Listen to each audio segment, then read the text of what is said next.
2 நூலை அந்த காலில் சுற்றி எடுத்துட்டு வந்து நாட் போட்டுக்கோங்க. நாட் போட்டுட்டு இதுல ஒரு சைடு ஆஃப் த நூல் வந்து பெருசா இருக்கும், அதை அப்படியே விட்டுருங்க. இப்ப 2 பூ எடுத்து வச்சுக்கோங்க.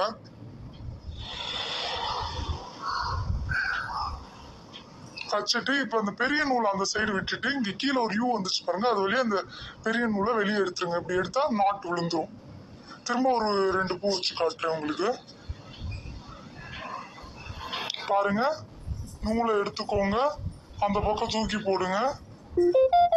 கீழே ஒரு யூ ஃபார்ம் ஆச்சா, அதுக்குள்ள இருந்து நூலை வெளியே எடுங்க.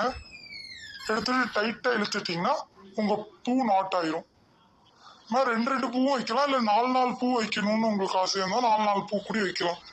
இது ஒரு மாதிரி இறுக்கமா சூப்பரா வரும். நீங்க இப்படி பண்ணலனாலும் பண்றதுனால நீங்க நடுவுல எல்லாம் கட் பண்ண முடியாது, சாதா பூ கட்டுற மாதிரி. இது எந்த லென்த் வேணுமோ அந்த லென்த்துக்கு கட்டிட்டு அதுதான் இது பண்ணிக்கணும், நீங்க கட் பண்ணிக்கணும்.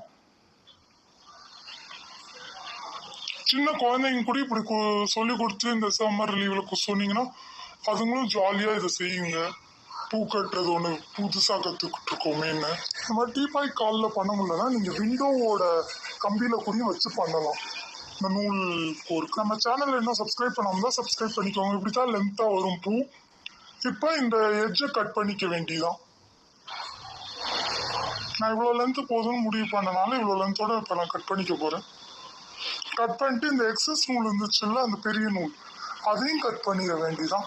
இல்ல உங்களுக்கு மாலையா மாத்தணும் அப்படின்னா உங்களுக்கு தேவையான அளவு நூலை வச்சுட்டு மிச்சத்தை கட் பண்ணிக்க வேண்டியதான்.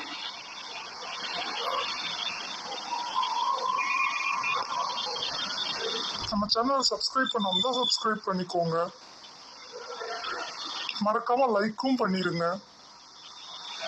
அவ்வளவுதான், கட் பண்ணியாச்சு. நமக்கு ஒரு லென்த்தான ஒரு பூ கிடைச்சிருச்சு பாருங்க, எவ்வளவு சூப்பரா இருக்கு, டைட்டா இறுக்கமா. நீங்களும் இந்த மாதிரி செஞ்சு பார்த்துட்டு எப்படி இருந்துச்சுன்னு